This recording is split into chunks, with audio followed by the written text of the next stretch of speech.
undang diputuskan berlaku itu tahun 2000. Pada waktu itu ketua umumnya Pak Yunadi dan pelindungnya Pak Ismail Sarif. Dan yang menandatangani itu diberlakukan sebagai sistem penjurian PBB itu oleh Pak Ismail Sarif.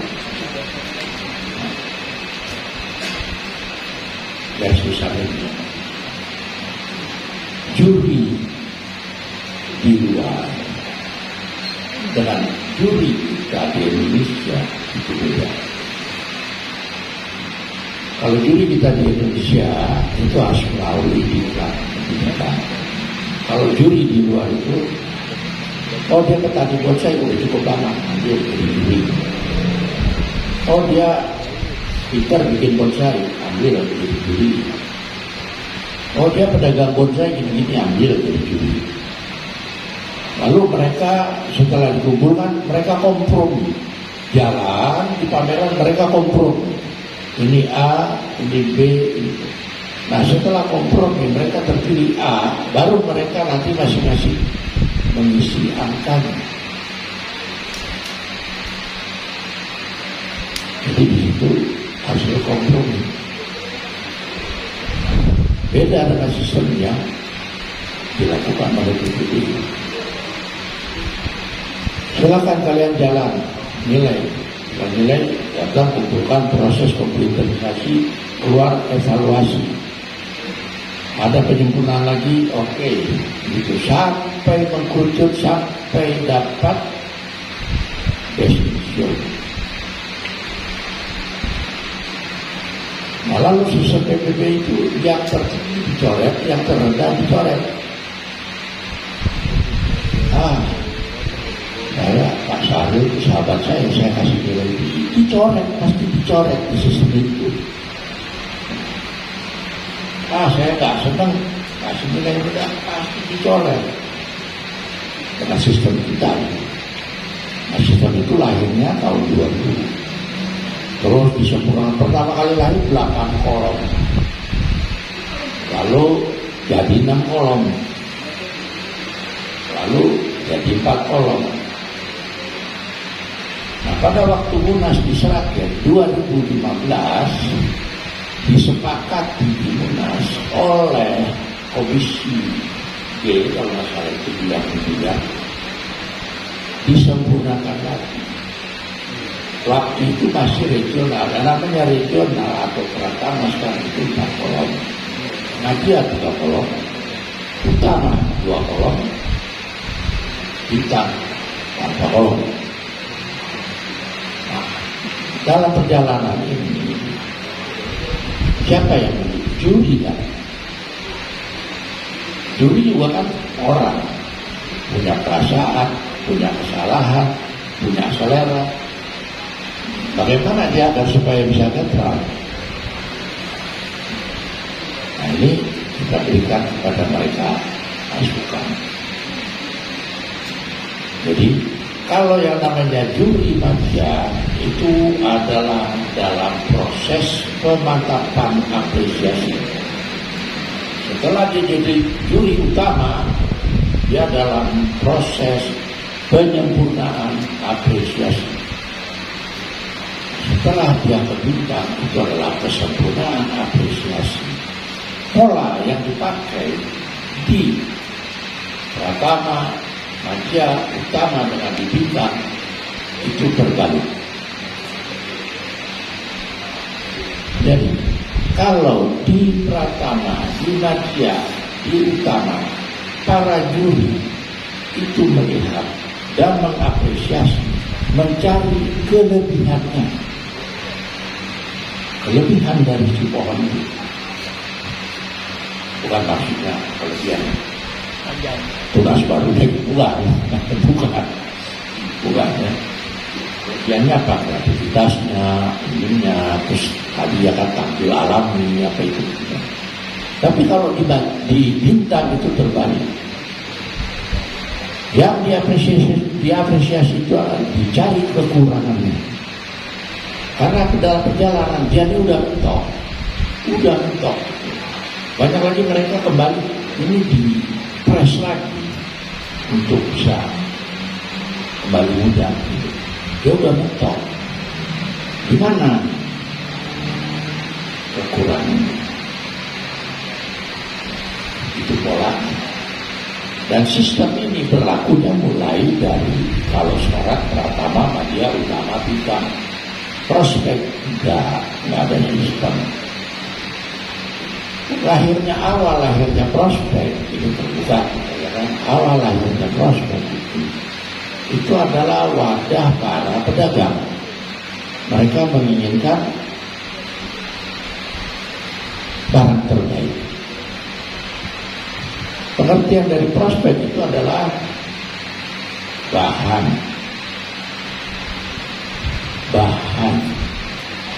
yang akan dibuat bonsai dan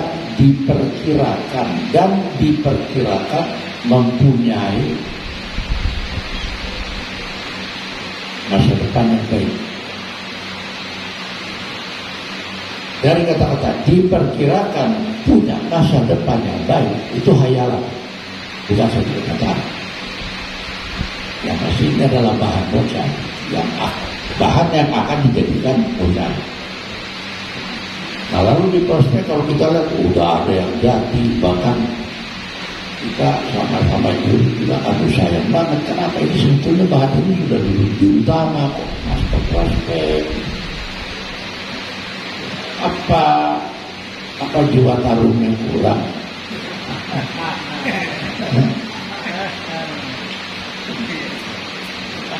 Kenapa gitu? Sedangkan kita Pais memutuskan membuat sistem penjurian ini, tujuannya itu hanya satu. Bagaimana Indonesia bisa melahirkan melalui apresiasi ini, kontes itu melahirkan bonsai-bonsai tertinggi Indonesia, karena harus diapresiasi. Tahun 2000 ya lahir itu, disempurnakan sekarang 2022, katakanlah 21 tahun belum lahir. Kenapa? Jiwa tarungnya komunitas bonsai Indonesia itu turun, terusnya pada senang main di prospek aja. Dan prospek itu nggak ada masa depannya gitu, dan tidak ada penghargaan dari PBB. Pintu masuk untuk ikut tarung menjadi salah satu jati diri bonsai Indonesia itu Pratama masuk.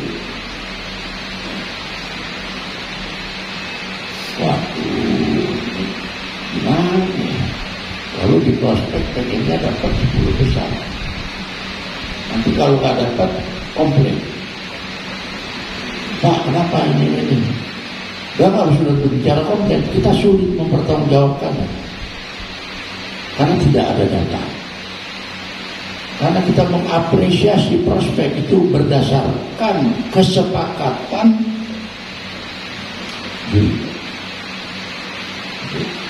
bukan dengan sistem.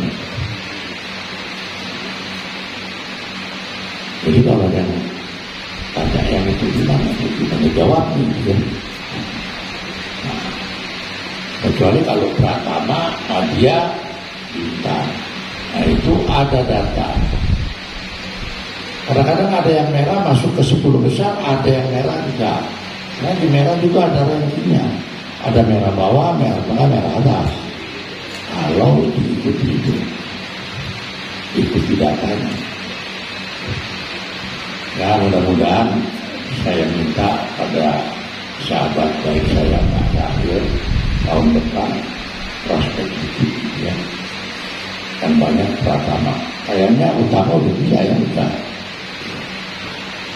Nah dia udah merahnya udah banyak, udah bisa masuk Utama kan itu ya. Nah, itu yang apa ya, kalau saya bilang saya pribadi bilang itu kita tutup mata lah, karena PBB ini biar bagaimanapun juga udah tua ya, 40 lebih umurnya. buat satu masalah untuk sumbangsi kita. Dan sekarang bagus kita punya organisasi yang kita cintai ini untuk supaya hobi kita itu bisa tersalurkan. Dulu itu memang hobi, tapi kalau kita lihat langkah PBB sekarang, PBB itu bukan lagi memberikan wadah untuk hobi, tapi PBB memberikan wadah untuk ekonomi kreatif, untuk bagaimana caranya jadi profesi. Dan ini 70% komunitas Bonda Indonesia sudah menjadikan itu profesi. Ya, kita terus terang aja, mudah-mudahan juga kan bisa ngerasain income-nya nggak? Ada juga kan? Itu. Ya kita jangan tutup mata. PBB menjadi besar karena kita. PBB menjadi kecil karena kita. Nah, bagaimana kita sekarang kompak membesarkan dia? Membesarkan dalam arti kata dia juga besar, tapi bagaimana dia menjadi lebih profesional, lebih berkembang. Nah, jadi apa yang kalian inginkan, kalian bisa capai dengan cara kalian juga ikut aktif. Itu. Sekarang saya tanya panitia prospek berapa? 300 lebih. Lalu yang namanya media 30 dan sampai 40. Pertama 130.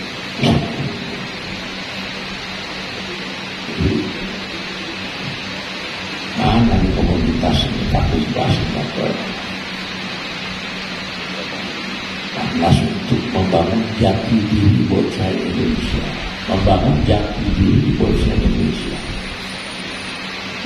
Dari Sulawesi harus ada. Oh itu satu di Sulawesi termasuk salah satu jati diri bangsa Indonesia. Kan begitu.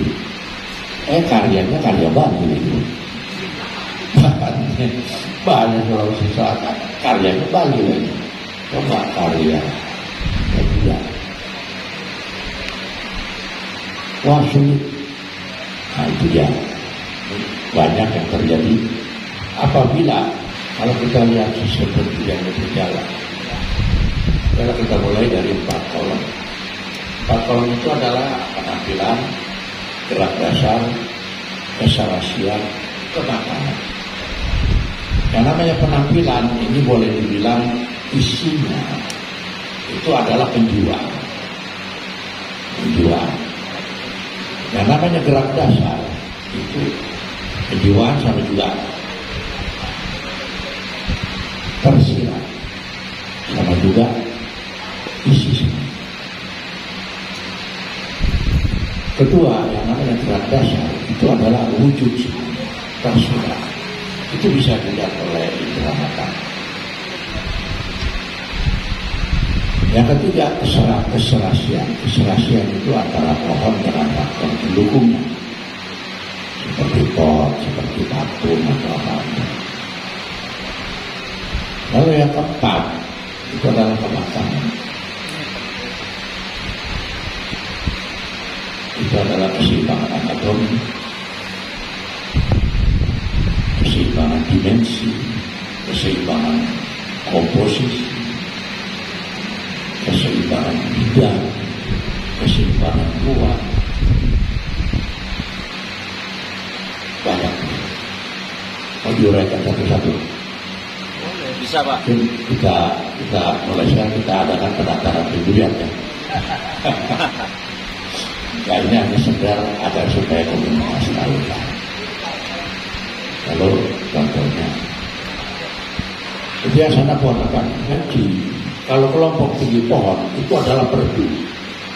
Kalau pohon perdu di alamnya paling tinggi itu di mana?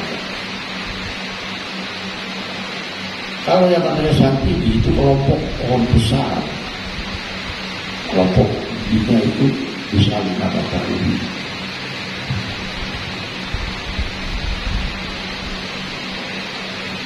Santiki punya karakter sendiri, Haji karakter sendiri. Bisa nggak dia itu diapresiasi, disamakan? Ya, kayaknya nggak bisa. Jenis tanaman berbeda, kelompok pendidikan berbeda, tapi dengan sistem apresiasi yang kita punyai, yang namanya penampilan, dasar, keserasian, lalu makanan bisa diapresiasi. Itu. Jadi kita berpikir tim perumus kita dulu itu betul-betul berpikir gimana kalau yang namanya Santiki ya sama Santiki aja. Oke semuanya kan. Nah, lalu gimana Santiki dengan Santiki? Kalau dia ukurannya kecil ya anak kecil, yang besar nggak besar. Lalu bagaimana Santiki dengan Santiki itu dengan gaya atau model yang sama? Umpamanya dia gayanya tegak lurus dengan yang tegak lurus dengan tinggi yang sama. Oke. Nah, sekarang kita mulai tes lapangan. Akhirnya semuanya mundur lagi dari bawah. Loh, kenapa? Barangnya nggak ada. Memang kalau kita mau itu kan mesti ada kuotanya, Santiki ukuran 30 cm, gaya tegak lurus 10 pohon. Ada? Tidak ada, Pak. Nggak bisa. Itu yang makanya lahir kapan kolom itu dulu akar sendiri, ini sedang akhirnya hilang.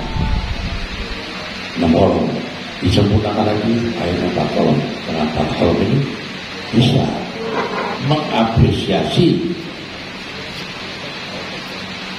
aliran yang berbeda, jenis yang berbeda, kelompok tinggi yang berbeda. Itu yang kita lakukan. Nah, di sini kayaknya ada juri juga. Awalnya mereka mengikuti penataran itu, mereka banyak tanya. Kalau begini. Akhirnya apa? Pertanyaan mereka itu mereka jawab sendiri. Tak perlu kita yang jawab, tapi mereka akan jawab sendiri.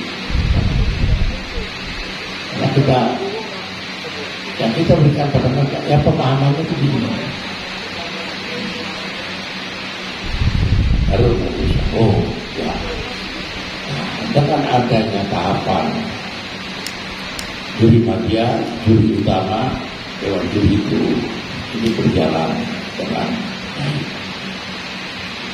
Dan sebenarnya yang namanya seni itu tidak bisa dinilai dengan angka, nggak bisa itu, ngomong-ngomong. Tapi berdasarkan kesepakatan bersama, angka bisa digunakan sebagai tolok ukur kualitas untuk seni. Kesepakatan bersama.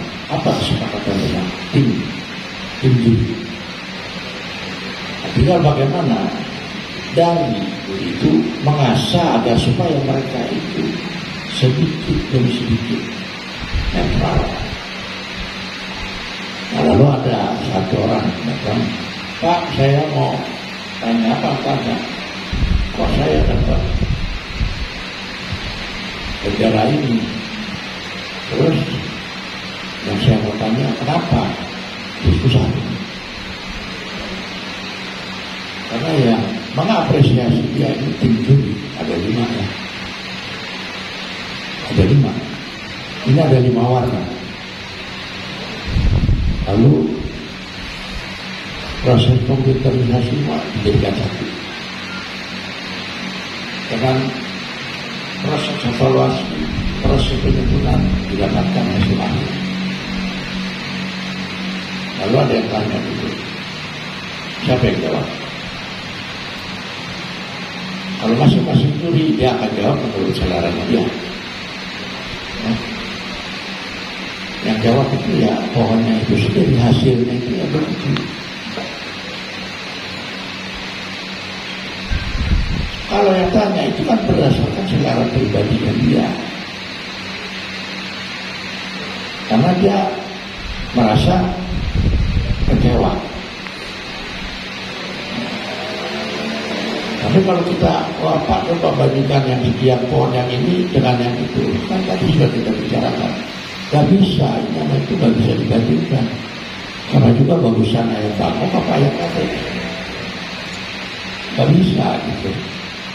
Tapi kalau itu mau dibandingkan dengan yang sama, yang kata dengan yang kata, ya silakan. Nah, netralitas yang kita punyai dalam berapresiasi itu perjalanannya cukup panjang. Perjalanan cukup panjang. Nah, yang kita inginkan perkembangan Sulawesi Selatan itu luar biasa. Sabang ada 16 jenis tanaman, boleh dibilang banyak yang bisa dijadikan sebagai masker. Potensi alam, potensi orangnya itu semangatnya luar biasa, dan keingintahuannya itu juga banyak. Kenapa tidak dimanfaatkan untuk ke arah yang lebih baik? Bagaimana supaya di Sulawesi Selatan ini ada juri, sama halnya seperti kayak di Sumatera. Di Sumatera sekarang sudah ada dewan juri, ada juri utama, ada juri nasional. Aduh, Sulawesi ketinggalan. Dalam karya-karyanya kalau kita lihat luar biasa. Mana jurinya?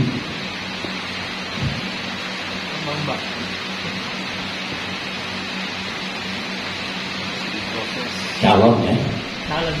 Ya, calon. Tapi dari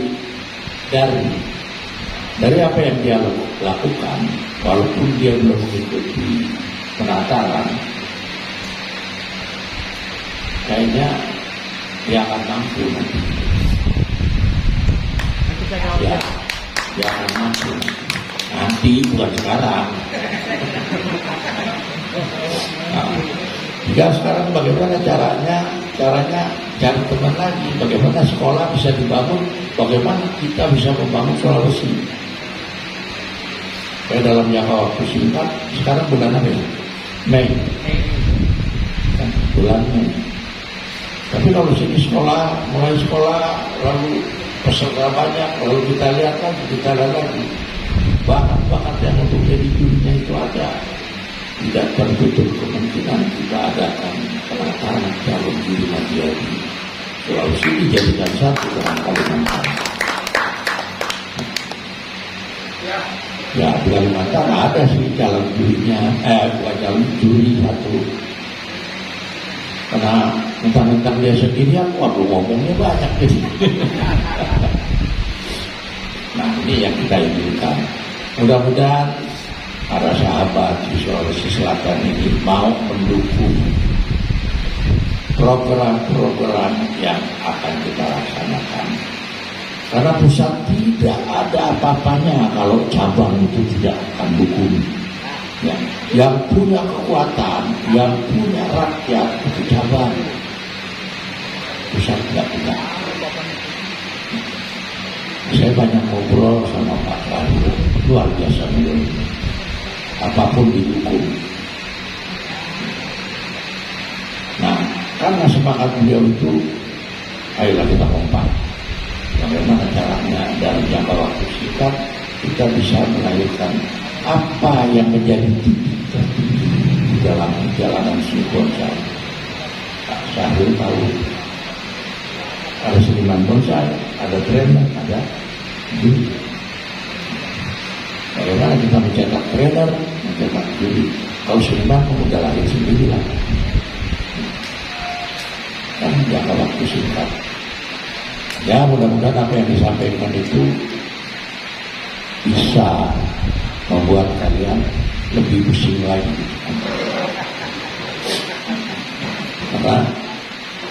Karena apa yang selama ini kalian pikir itu tidak sedemikian sulit, mudah, semua mudah itu. Bonsai itu gak ada batasan, gak ada yang boleh, gak ada yang tidak boleh, semua boleh. Yang tidak boleh cuma satu, matikan pohon, jangan itu. Itu gak boleh itu. Berkarya silakan. Mau bikin gaya apa, model apa, itu silakan bikin. Oh nanti gak bisa mengapresiasi, bisa. Asal jangan kasih peketan ya. Pameran sudah diapresiasi, gak bisa juri. Ini pontoke caranya gimana diapresiasi. Nah coba kalian terus berkarya. Bahan Sulawesi itu untuk surrealis itu luar biasa. Bikin. Jepang tuh jalan kepala. Siapa sih yang jagoan Jepang itu sekarang? Kalau dulu ya boleh kita bilang yang Burokato. Sekarang yang namanya Kimura udah usul. Itu Kimura luar biasa. Dia dimusuhi, ini kita cerita ya. Dia dimusuhi oleh Asosiasi Bonsai Jepang karena dia membuat pembaruan. Nah, dia melakukan semua teknik dan menampilkan karya-karya seni bonsainya hanya sampai di ekspresionis, gak bisa dia sampai ke surrealis, gak punya bahannya. Kita berubah. Waktu di Jogja, Nakajima datang, ada Munas di Jogja datang. Ya saya kenal lama waktu zamannya Kais. Dia sering datang. Mister Nakajima, bisa ikut saya? Ada apa? Ada. Kita mau ngobrol dikit. Oke. Bahwa ada satu ruang eksibisi yang dipamerkan di situ adalah karya bonsai dari Tuban, batu gunung. Kalau ada bonsai seru.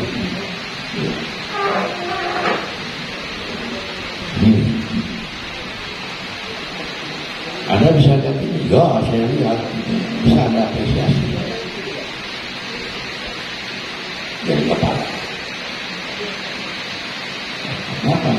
Kenapa? Kan sama aja sih. Ya. Di Jepang tidak ada. Karena nggak ada, nggak bisa apresiasi. Ya. Nah kalau kita apresiasi pohon Jepang sebentar, mereka tidak serumit kita masalah apresiasinya. Nah dengan penjelasan ini yang kita inginkan itu adalah coba kalian berkarya, membuat bonsai. Kalau bisa diulinya dari kepala, agak gimana? Itulah perjalanan apresiasi kita.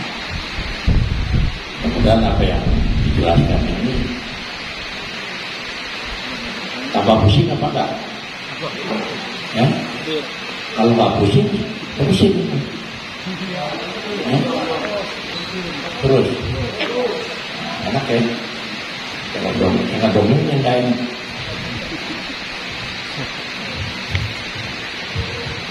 Oke, apa yang kita lakukan di Sulawesi Selatan pada Anas ini? Sebelum kita memutuskan kontennya di prospek, saya diskusi dulu dengan ketua cabang, saya diskusi juga dengan ketua pelaksana. Pemahaman dari prospek Jangan sampai salah kata. Nah sekarang contohnya begini. Kita akan mengadakan pameran anak ayam. Anak ayam.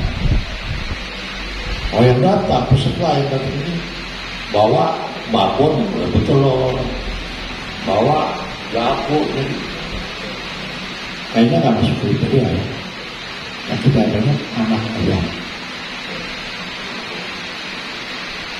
Akhirnya saya diskusi sama Bapak Ketua Cabang, pelaksana, Pak, ini yang kita berikan apresiasi terbaik itu adalah yang prospektif. Yang selain bukan prospek, enggak. Jadi mungkin kalian lihat di prospek itu banyak barang-barang bendera merah, kok nggak ada bendera kuningnya gitu ya. Kok nggak masuk 20 besar gitu. Bahkan yang masuk 20 besar itu bahan-bahan yang nggak jadi gitu. Nah, itu yang namanya prospek. Pemahamannya demikian ya. Bukan yang jadi itu Bima Pratama. Ada nggak yang barangnya jadi pameran di prospek? Ada nggak? Ada tapi diam aja. Ada tapi diam aja. Nah, ya balik lagi. Kita berkesenian ya. Kita berkesenian. Anda komunitas dengan saya. Anda punya organisasi. Anda punya aturan dan ketentuan yang berlaku. Tapi yang namanya ini kita berkesenian, dimohon dengan sangat, cobalah kita jujur pada diri kita. Seni itu jujur. Kalau kita bohong, nggak bakalan jadi seni yang terbaik itu nggak bakalan. Seni itu harus jujur, jujur ungkapan perasaan kita. Begitu juga kita dalam berkomunikasi dengan komunikasi. Kayaknya kalau kita mau berikan satu ruangan dengan satu lidi, wah nggak tahu bersihnya kapan. Tapi kalau kita gabung jadi satu, cepat kan bersihnya. Ya, betul. Bagaimana cara kerja gitu. Terus kalau bersih lahan jangan rame-rame, ntar ada yang bersih. Habis dibakaran kita.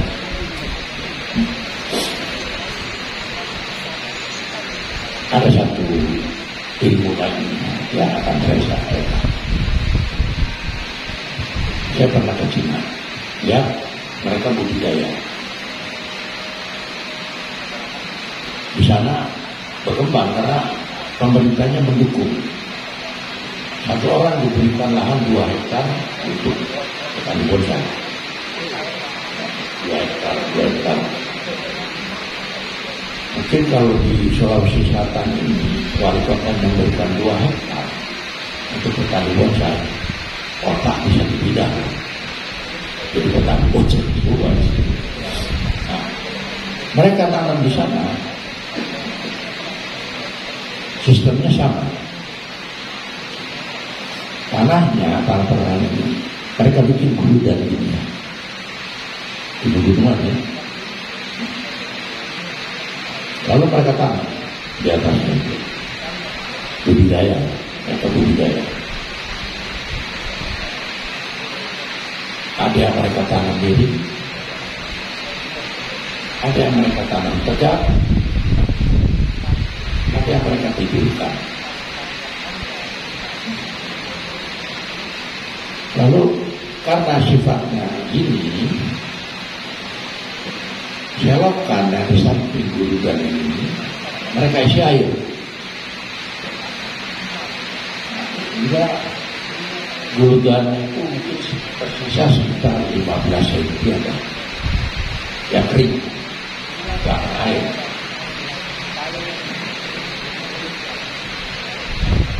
Nah, dalam jangka waktu tertentu mereka keringkan, lalu mereka apa sih memang efisien nggak nyerang gitu. Memang efisien nggak nyerang.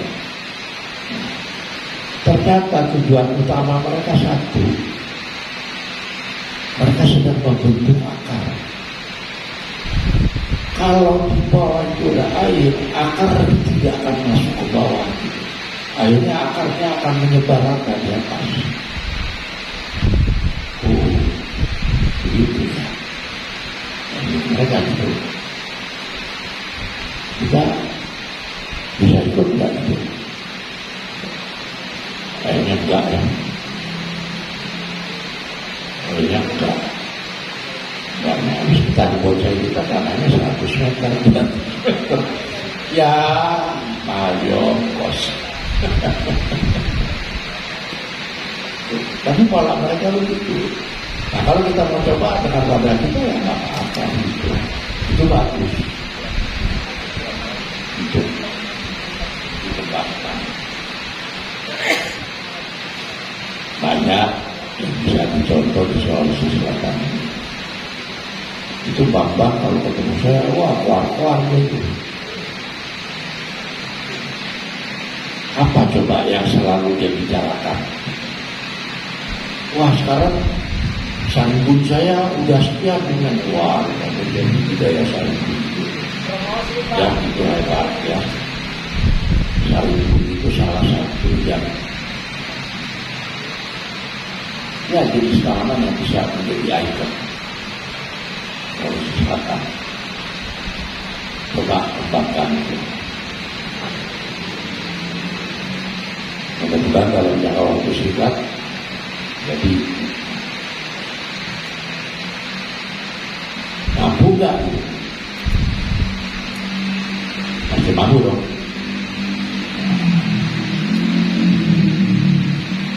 Kayaknya sih kelihatannya masih lama manggutnya masih nggak yakin. Masih nggak yakin. Nah, apa itu dia manggut sekedar basa-basi atau manggut memang tulus itu kan? Kayaknya bercampur itu. Campurannya tidak basa-basi, tulus dan ngantuk ya.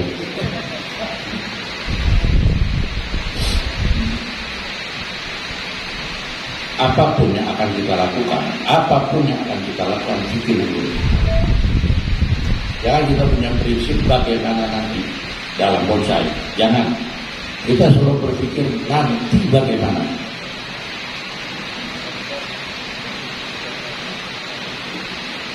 Kenapa begitu? Kata sudah dijelaskan, bisa bikin konsep. Yang namanya filosofi, teori ini konsep. Naturalis, spesialis, ya, bikin konsep. Akan jelas. Oke?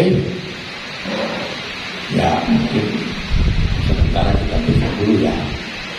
Nah, kalau udah break, kalau mau dilanjutkan, kita lanjutkan lagi. Mungkin dengan materi yang lain. Ya? Apa mau terus? Barangkali begini Pak, mungkin kami lempar ke floor dulu.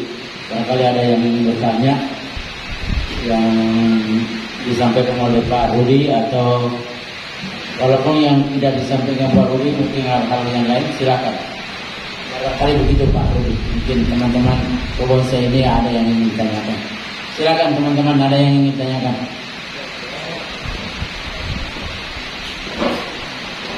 Ada.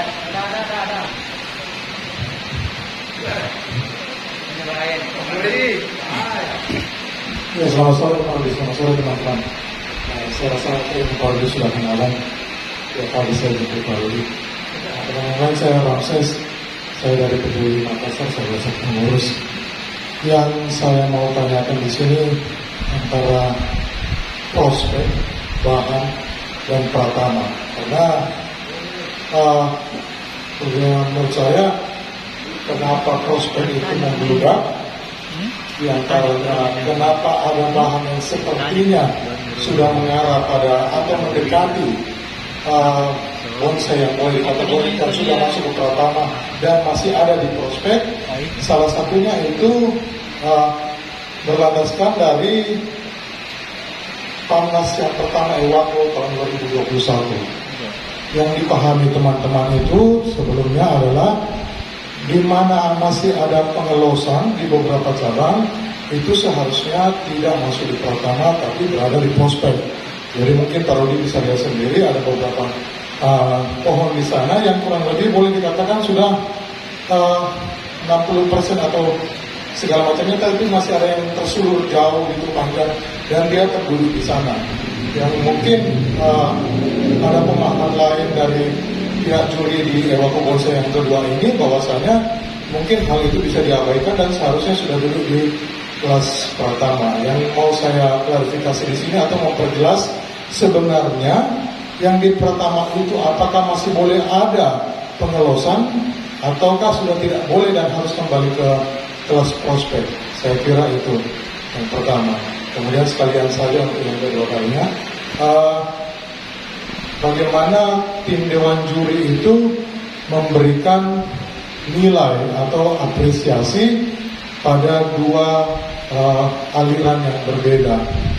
Dalam hal ini mungkin ya satu bahan atau objek bonsai yang sudah jadi dengan kesempurnaan kaki atau akar yang kita sebut lazimnya berbentuk bintang ke segala arah itu, dengan bonsai yang beraliran boleh kata mungkin apa ya, kontemporer yang meliudah jelas kan itu otomatis nggak ada kakinya Pak.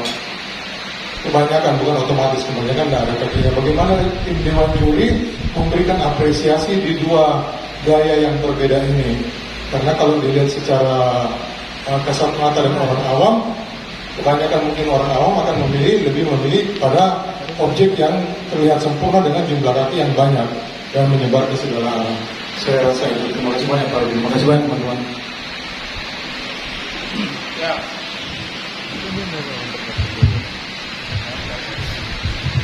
Terima kasih.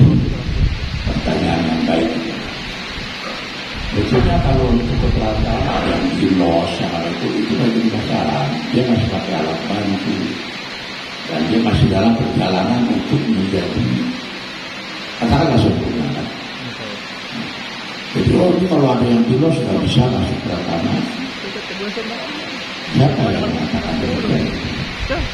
Nggak pernah itu dibuat aturan oleh pusat.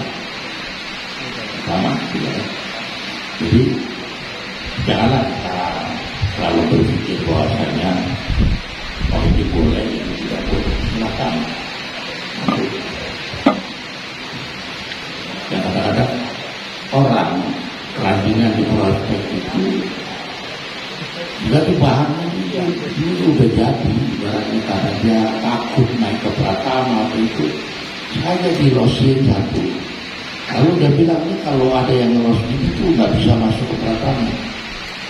Kalau kosong bisa aja, nggak ada batasannya itu, nggak ada. Silakan. Nah yang tadi lagi bicaranya aliran. Sekarang kan sudah ada tadi pemahaman. Yang namanya naturalis itu adalah gerak irama garis yang sewajar, seutuh. Nah, lalu kalau kita bicara lagi ekspresionis itu adalah gerak irama garis yang mengandung arti tersendiri. Lalu kalau kita berbicara surrealis itu adalah gerak irama garis yang menjadi hayalan. Mungkin kalau kita berbicara masalah bentuk mahkota, kita tidak lari dari segitiga asimetris, kubah, lalu silindris. Nah ini batangnya, ini gerak dasar batangnya itu mulai dari pangkal akar terus ada yang gerak batangnya ekspresionis yang nggak bisa kita masukkan itu ke dalam naturalis. Gerak batangnya surrealis nggak bisa kita pakai kacamata ekspresionis. Di mana di garis saya yang kuatnya? Di mana garis ekspresi yang kuatnya? Oh ini bonsai saya ekspresionis, makanya banyak yang banci. Kadang-kadang kalau ketemu yang banci itu karena komunitas kurang paham. Kurang pahamnya gini. Bagaimana caranya dia itu umpamanya taruh balet pakai kebaya gitu ya. Satu baju gitu kan. Nah, sekarang dia jelas dari basic, dari dasarnya itu dia ekspresionis, tapi ke atasnya dari ekspresinya hilang ya. Lalu dia ingin membuat naturalis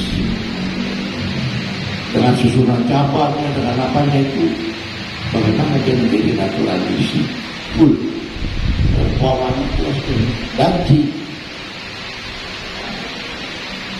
Nah, jadi ada perbedaan apresiasi.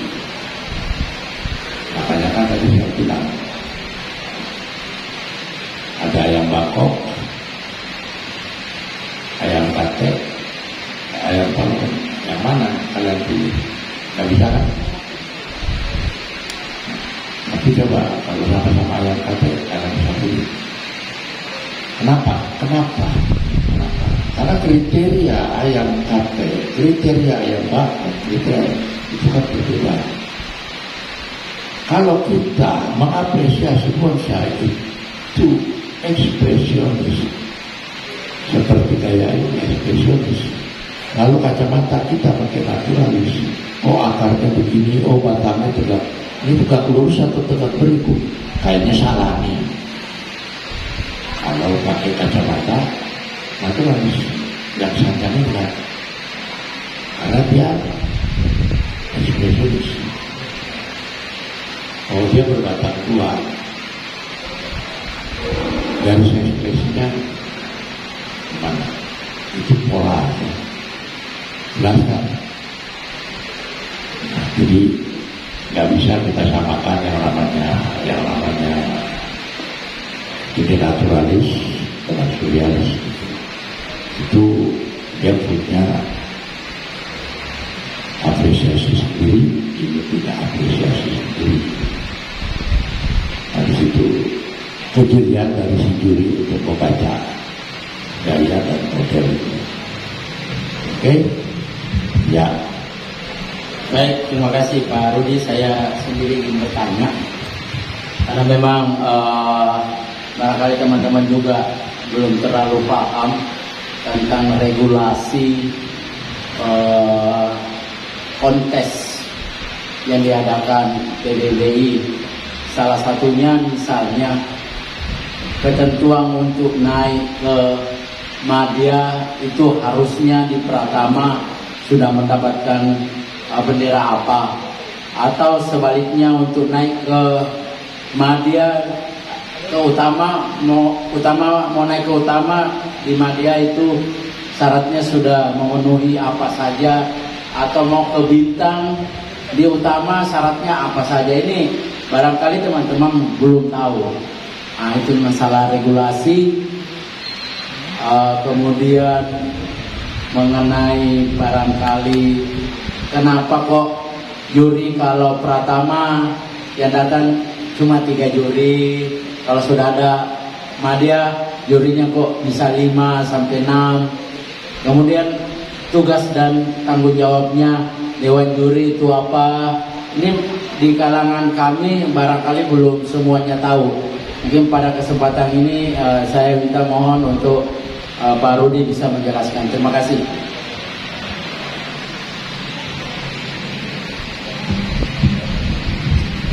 Terima kasih, pertanyaan yang baik. Ini ada kata dari Pak Yogi bahwasanya nanti bulan Juni itu ada rapat Dewan Juri lagi. Nah, selama ini aturan yang dijalankan banyak cabang-cabang baru tidak memahami, apalagi ketua cabang baru juga tidak memahami. Betul. Karena aturan permainannya itu lahirnya pada tahun 2012. Maka sekarang sudah 10 tahun. Dan nggak tahu lah suratnya bisa bagaimana dia tidak ada di arsip lagi. Nggak tahu. Betulnya regulasi yang seperti itu. Kalau dia di Pratama dapat merah, dia berhak kebahagiaan. Hanya dapat merah ya, berhak kebahagiaan. Kalau di Madya dia dapat merah, dia berhak ke utama. Enggak.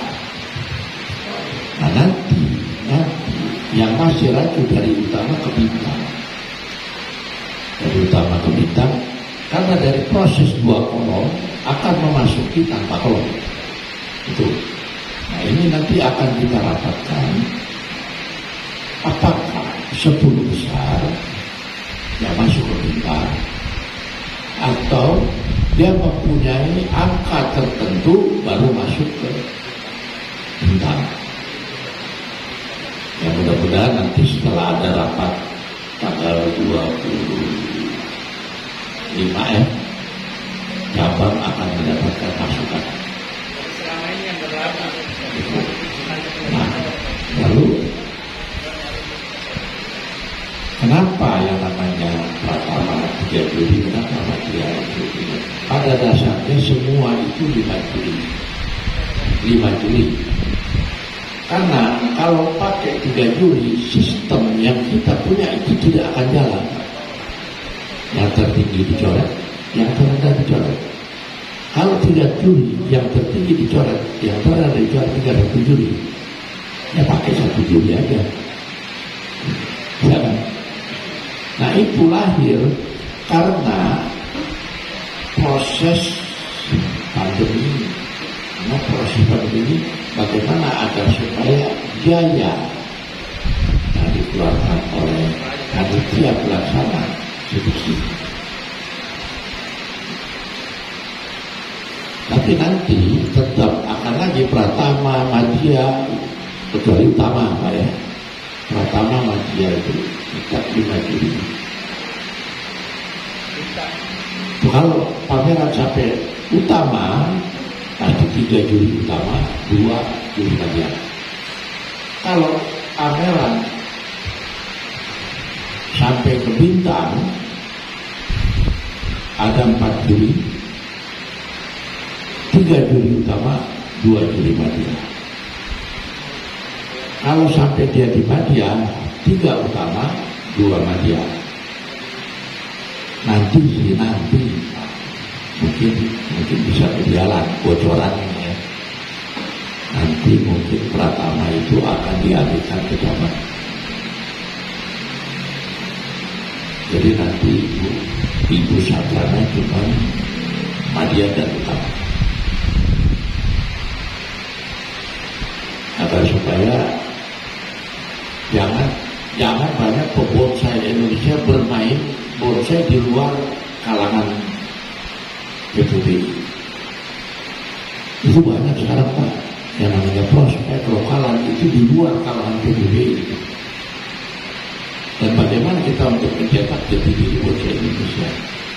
Bagaimana kita untuk mencetak kualitas bonsai Indonesia? Gak akan jalan. Ini yang terjadi. Karena coba komunitas bonsai itu, marilah kita bersama-sama bagaimana kita membangun jati diri bonsai Indonesia. Itu yang kita inginkan. Ya, mudah-mudahan jelas Pak ya. Nanti kalau tanggal 25 Juni saya rapat, mungkin Juli sudah bisa disiarkan. Ya karena kita inginkan itu ya Pratama 4 kolom, Madya 3 kolom, utama 2 kolom. Itu akan lebih akurat lagi. Yang mudah-mudahan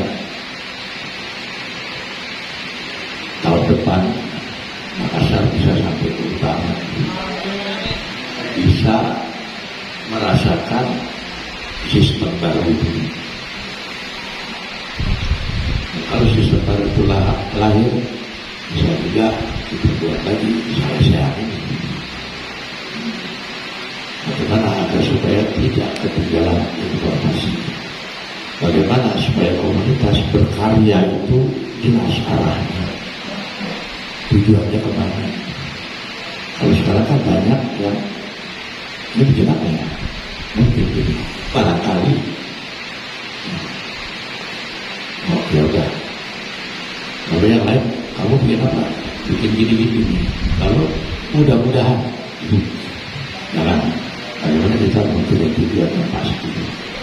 Mungkin dalam penyampaian ini kalian mempunyai gambaran, sedikit gambaran yang akan lebih jelas lagi. Yang dalam jangka waktu singkat, mudah-mudahan Pak Syahril bisa mengadakan sekolah buat saya. Itu yang kita inginkan. Terima kasih Pak. Ya, makasih. Pengurangan kolom tadi ini yang dari 432, berarti yang tersisa kolom itu kematangan dan keserasian ya Pak. Ya itu aja. Ada penggabungan. Jadi dari kolom itu ada penggabungan. Penggabungan yang lebih luas lagi ke kolom 3 itu. Dan dari kolom 3 ini lebih luas lagi penggabungan ke 2 kolom itu. Tapi penamaannya Pak bukan kematangan atau keserasian lagi. Enggak. Nanti itu akan disampaikan ke jamaah. Karena itu mungkin 10 halaman Pak. Nah itu akan disampaikan ke jamaah nanti. Inilah penyempurnaan. Nah di situ ada uraian. 2 kolom itu apa saja? Kolom pertama isinya apa saja? Kolom kedua apa? Nah 3 kolom pertama apa? Kolom kedua begitu. Kalau 4 kolom mungkin kita ya berangkatnya dari situ. Itu nanti akan disampaikan kepada jamaah agar supaya ada yang namanya pemahaman bersama apa kita melakukan forum sarjana ini agar supaya lebih matang pemahamannya, dan yang paling penting itu adalah percaya diri. Karena lalu